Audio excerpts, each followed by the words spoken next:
You gotta go and get angry at all of my honesty.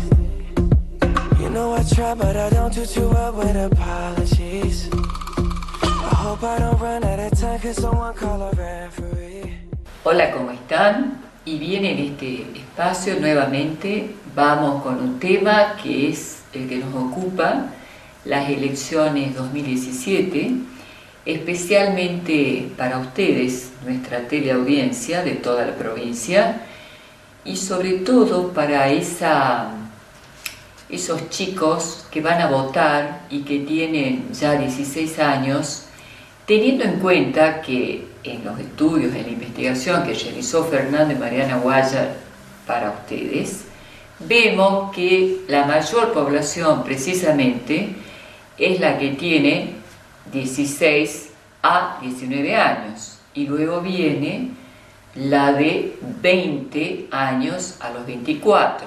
Hay un gráfico que lo voy a poner acá para ustedes, en el que claramente las dos pirámides más altas son precisamente las que corresponden a la franja de edad, la primera de 15 a 19 y la segunda de 20 a 24. ¿Por qué para ustedes? Porque en este programa lo que vamos a emitir es la historia reciente de los últimos años de gobierno de Argentina, con un arrastre de dificultades no solamente no resueltas, sino agudizadas en los últimos años. Me parece que lo mejor que podemos hacer desde este lugar es brindar a la población lo que no tiene que olvidar y lo que tiene que recordar a la hora de elegir, para también después exigir que las promesas que en esta época abundan se cumplan. ¿Cómo se cumplen las promesas? Las promesas se cumplen cuando las personas que prometen tienen un plan de acción y tienen realmente proyectos creíbles. Es por esto que en esta oportunidad los invitados van a ser Rosendo Fraga y un historiador, Luis Alberto Romero. Los dos van a estar en la segunda parte del programa, después del corte con nuestros auspiciantes.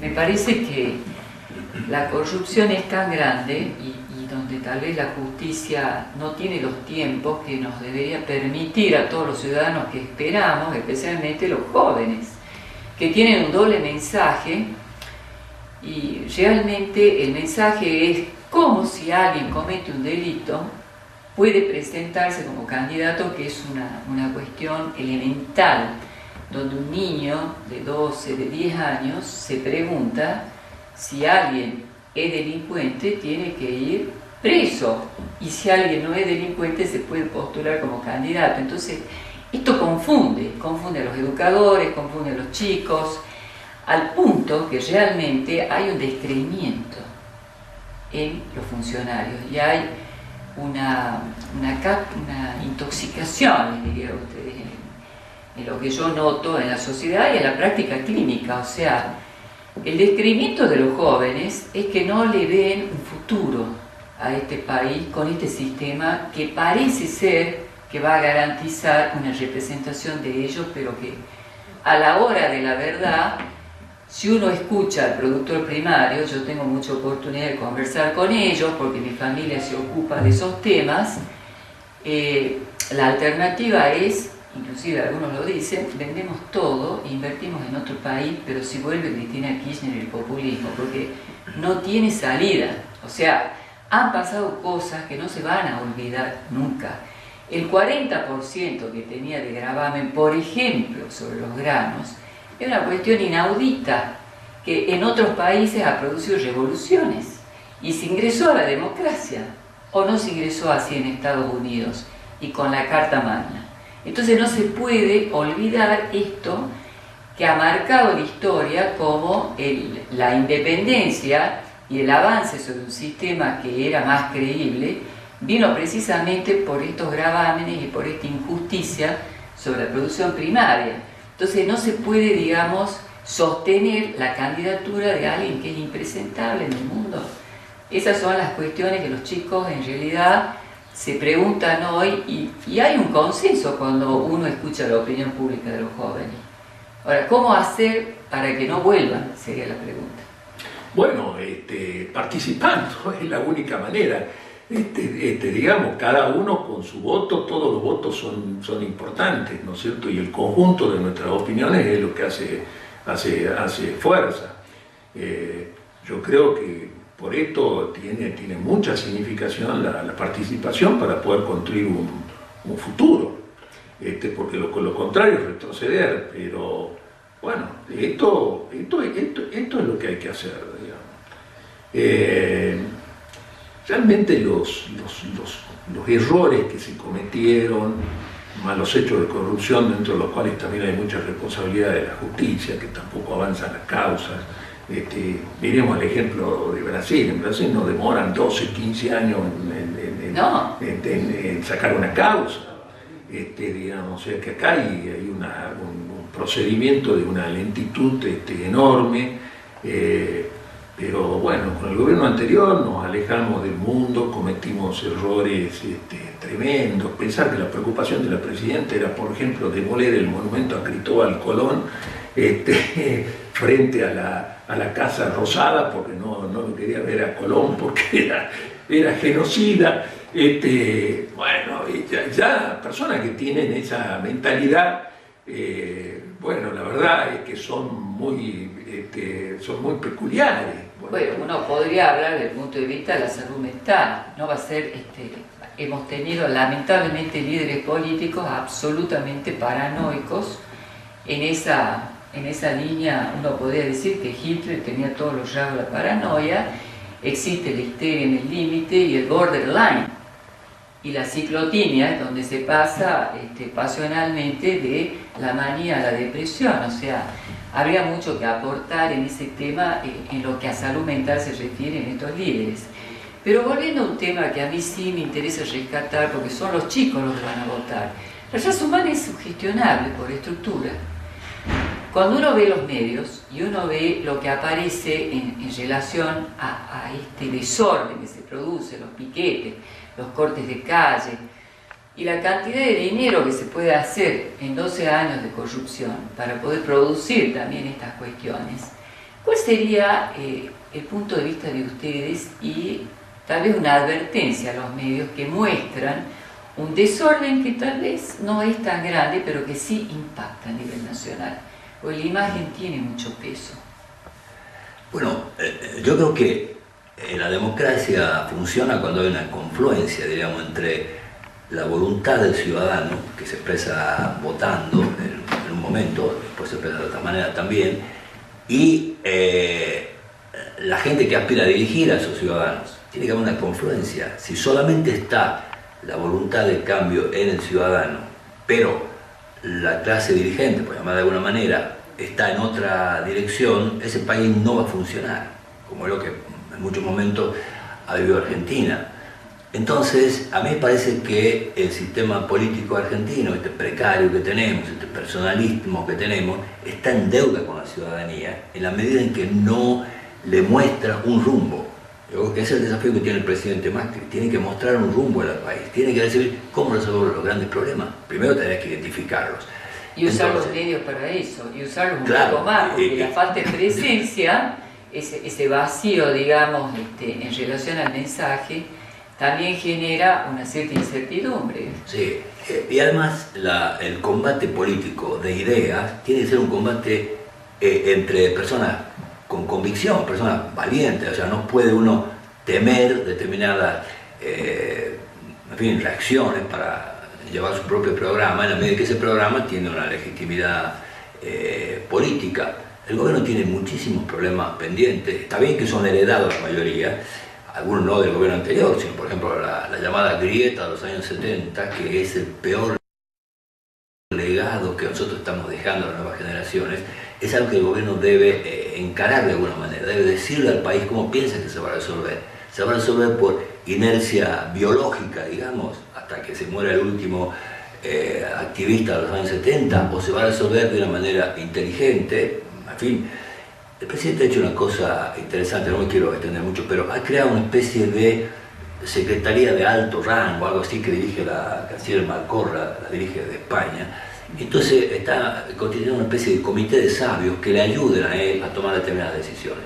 Esas decisiones, ese comité de sabios deberían estar ya pensando los grandes problemas para luego trasladar eso, un proceso de ida y vuelta con la ciudadanía, un programa, un proyecto que supere los antagonismos de Argentina y nos permitan hoy seguir. Uno ve la cifra de la población juvenil o el voto juvenil, es gente que nació cuando Perón había muerto. Entonces, no tienen la memoria ni conocen muchas claro, cosas que han ocurrido. 16 años están... Me hablan, cuando me escuchan hablar a mí, piensan que yo soy prácticamente un hombre del pasado, que vive el pasado, pero es que no hemos logrado nosotros dar ese salto, superar aquello, y en eso el gobierno y la fuerza del cambio, los medios de comunicación, los intelectuales de Argentina, las universidades, tienen una enorme responsabilidad. Tenemos que abordar eso con inteligencia, sin temer a esta amenaza populista que se expresa con gente armada de palos y otras cosas en las calles. Ni siquiera mostrarla, porque no se merecen ocupar una pantalla, habiendo tantos problemas y tanta información interesante en el mundo. A mí me parece que hay ciertos temas que en realidad intoxican a los jóvenes. Claro. El tema... Sí. No, el presidente ha dicho dos cosas que a mí me atraen personalmente. Ha dicho que hay que terminar con el feudalismo del norte.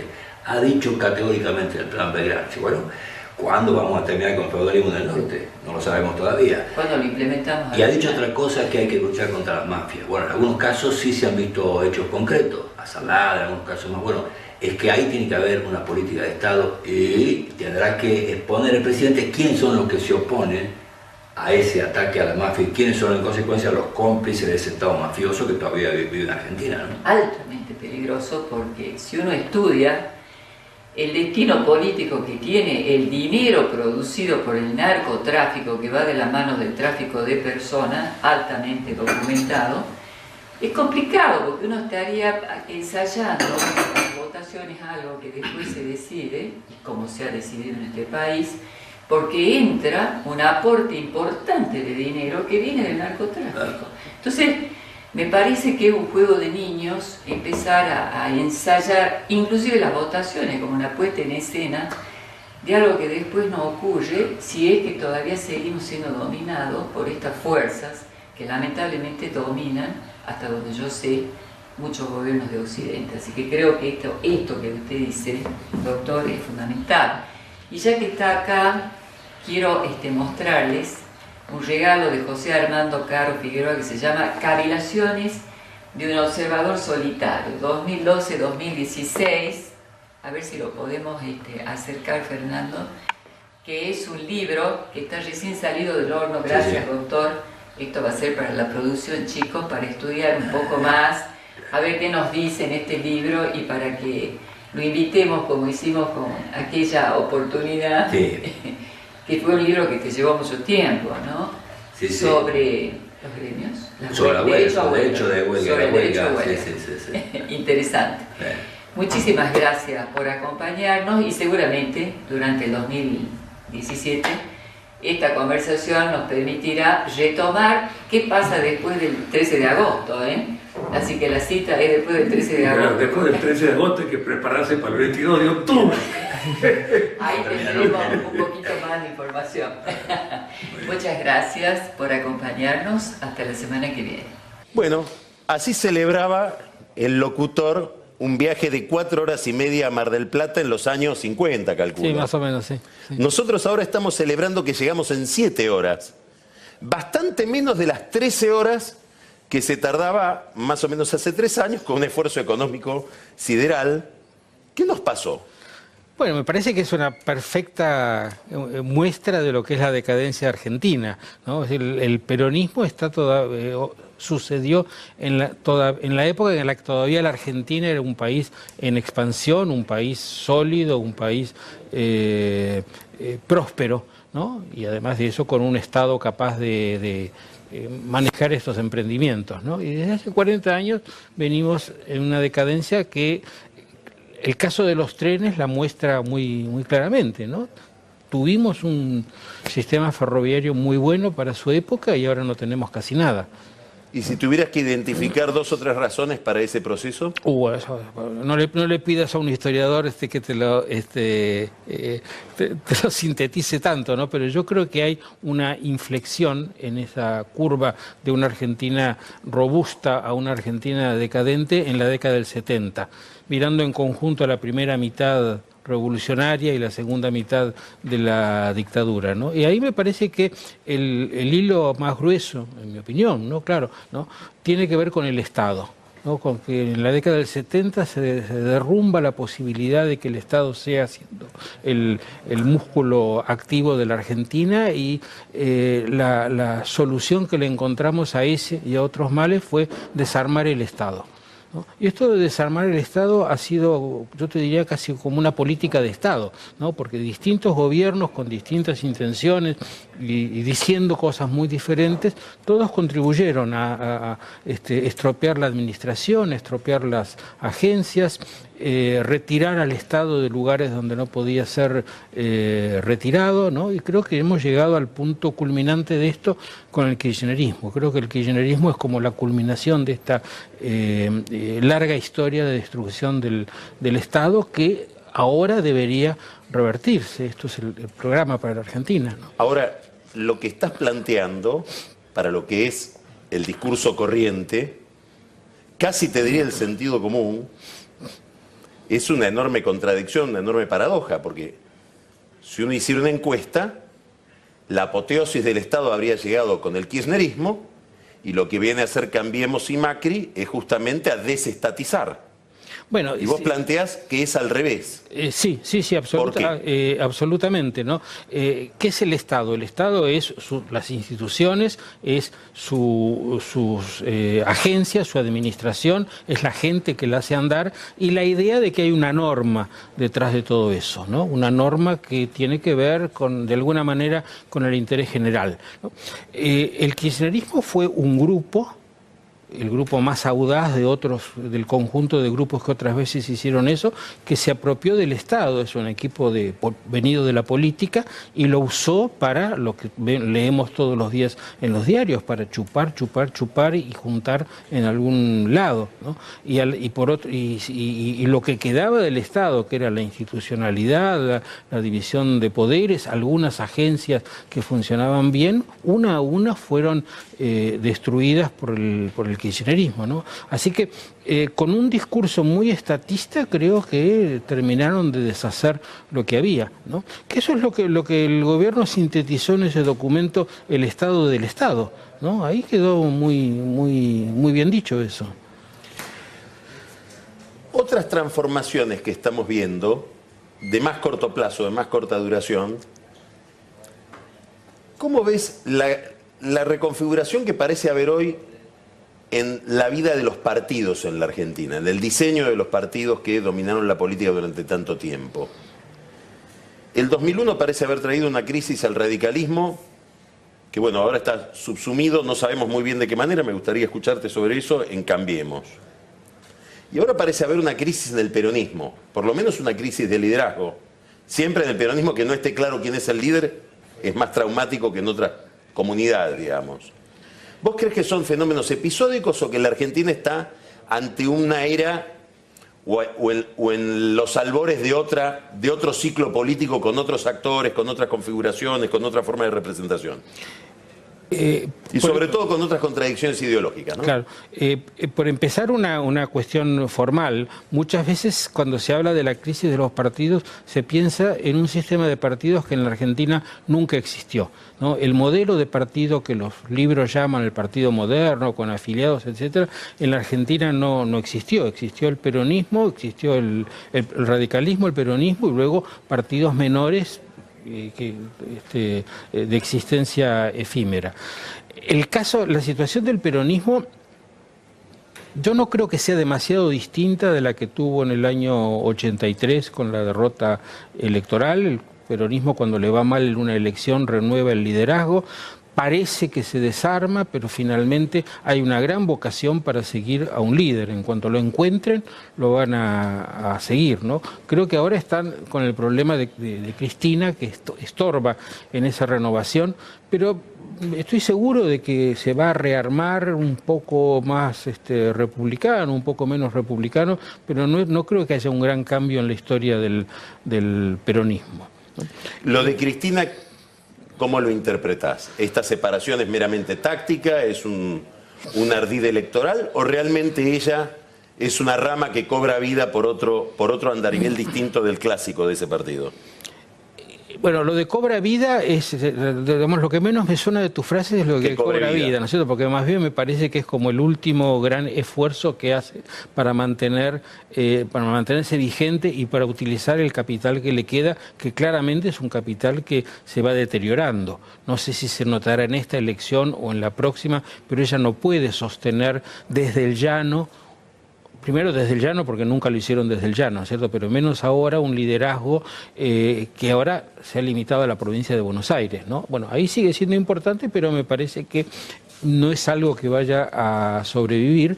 Y detrás de Cristina, ¿quiénes están? Están los mismos que van a estar detrás del próximo líder, ¿no? Salvo algunos grupos de estos que ella recolecta que son un poco marginales, pero todos los intendentes están esperando alguien que los lleve a la victoria. No veo nada muy distinto, ¿no? Solo que en el peronismo estos periodos siempre parecen muy dramáticos, ¿no? Porque sí, todo se vive muy dramáticamente, pero no creo que haya en el futuro del peronismo un gran cambio, salvo que, como dice nuestro común amigo Juan Carlos Torre, ¿no?, que pierdan 2 elecciones presidenciales consecutivas, ¿no? Esto podría conmover un poco ese estilo que han adoptado desde 1987, que es convertirse en el partido del Estado, ¿no?, el partido de la administración, ¿no? Podría ser que con un buen periodo en el llano encuentren otras formas de hacer política, otras formas de financiarse, ¿no? ¿Esa permanencia en el llano es más importante para ese proceso que aparezca un líder derrotando a Cristina dentro de ese partido? Te lo pregunto por lo siguiente, porque es una pregunta incluida dentro de otra más general. Si vos fueras Macri y pensaras solo en tus intereses, sobre todo en tus intereses electorales, ¿te conviene más para gobernar que se renueve el peronismo y que alguien venza a Cristina con una agenda más moderna? ¿O te conviene que ese partido quede bloqueado en una especie de renovación nunca concluida y que sea Cristina la que siga protagonizando un tiempo más la jefatura, o al menos que sea la figura central? Bueno, las dos cosas, ¿no? En lo inmediato, Macri tiene mucha necesidad de repetir el éxito electoral. Esta elección es muy importante para marcar una tendencia, y de modo que aquí entiendo que les convenga, ¿no? Pero en el largo plazo indudablemente les conviene, necesitan tener una alternativa, iba a decir una minoría, pero puede hasta que sea una mayoría razonable con la cual hacer acuerdos que son los únicos que le van a permitir hacer una política de transformación, porque con los enrayés, con los rabiosos de Cristina no hay forma de hacer una reforma fiscal ni cualquier otra cosa seria. De modo que hay un choque entre lo que le conviene hoy, ¿no?, y la política de largo plazo, que es muy propio de este sistema de tener elecciones cada 2 años, ¿no?, que es muy complicado para un gobernante. Las sociedades no quieren saber la verdad. Las sociedades, si tienen bien el bolsillo, no quieren saber la verdad. Ahora, una sociedad civilizada es alguien que anticipa los problemas y los evita. Una sociedad no civilizada es la que niega los problemas y después le estallan en la cara como si fuera un accidente, un acto de barbarie, un pequeño holocausto no previsto. No, no es así. Una sociedad, un país serio, previene lo que viene, ¿no? Y acá todos los gobiernos lo que hacen es gastarse todo, ¿no? Tirar todo para entregarle lo peor al próximo gobierno, es lo que hizo Cristina, y después decir conmigo estaban mejor, y hasta mucha gente creer eso. Eso es el populismo, ¿no? Ese es el populismo. Pero populistas fueron muchos en la Argentina, ¿eh? Populista también fue Irigoyen. Lilita, antes de entrar a la actualidad me gustaría hablar de esto que estamos hablando, de las causas de corrupción, muchas de las cuales las denunciaste vos, de cómo está la justicia hoy con las causas. ¿Va bien? ¿La notas demorada? ¿Cómo la notas? La justicia se ha construido, sobre todo la justicia federal. Hay muy buenos jueces de toda la nación. Pero la justicia federal de Comodoro Pi está altamente politizada, no ideologizada como se cree. Es como que ellos se creen actores políticos centrales del sistema para dar o quitar impunidad. Pero en realidad muchos de ellos son muy ricos, así que están muy atados. Van a reuniones del poder donde está el empresario, el banquero. Es el caso de Brito, por ejemplo. ¿Por qué no se avanza en la causa contra Vudú? Porque está el Banco Macro y porque está Brito, pero Brito es íntimo amigo del hijo. Se reúnen en el Sheraton Pilar, se ríen de las cosas. Entonces, el hijo no puede avanzar más sobre Vudú porque no puede avanzar sobre Brito. Y así en múltiples casos de la propia justicia. Y ahora van a esperar a octubre. Pero es demasiado pronto para esperar a octubre. Ah, pero ellos manejan los tiempos. Si Cambiemos gana y tenemos que ganar, porque esto tiene que... vamos a ganar. Yo en este momento difícil sostengo absolutamente la política del presidente. No soy de las personas que critican cuando las cosas van mal. Soy de las personas que critican cuando las cosas van bien. Pero ahora estoy totalmente unida al presidente de la República porque sé que hay toda una estrategia para ponerle en crisis de legitimidad a su gobierno y el de María Eugenia. Así que yo estoy ahí al lado del presidente. Me parece muy bien que se descuenten los haberes por los días no trabajados. Hay que desgastar a los sindicalistas que siendo millonarios se acuerdan de los trabajadores con carácter extorsivo y con algún fin político inconfesable, porque yo tengo grabaciones de hablando reuniones de cualquiera, porque todos extorsionan. Bueno, hay un paro general. Sí, convocado. hay piquetes organizados, etcétera. Ya lo vivimos en la época de Alfonsín, lo vivimos en la época de la Rúa. El PJ no se aguanta sin el poder y trata de voltear. Esta es la lógica. Trata de voltear. Esto es lo que no me entendía el año pasado a veces el presidente cuando yo le decía no confíen ni en Massa ni en nadie, porque son tan oportunistas como los jueces, donde ven una debilidad, ¡paf! Y yo ahora que hemos tenido debilidades, hay que estar férreamente al lado del presidente y se lo digo a todo Cambiemos. Todo Cambiemos. Porque también es cierto que muchos que alaban al presidente cuando el presidente está bien, se borran del lado del presidente cuando no está bien. Esto lo viví también con De la Rúa. ¿Ves que hay sectores de Cambiemos que están en esa posición? ¿Quiénes son? Pero, a ver, el oportunismo es.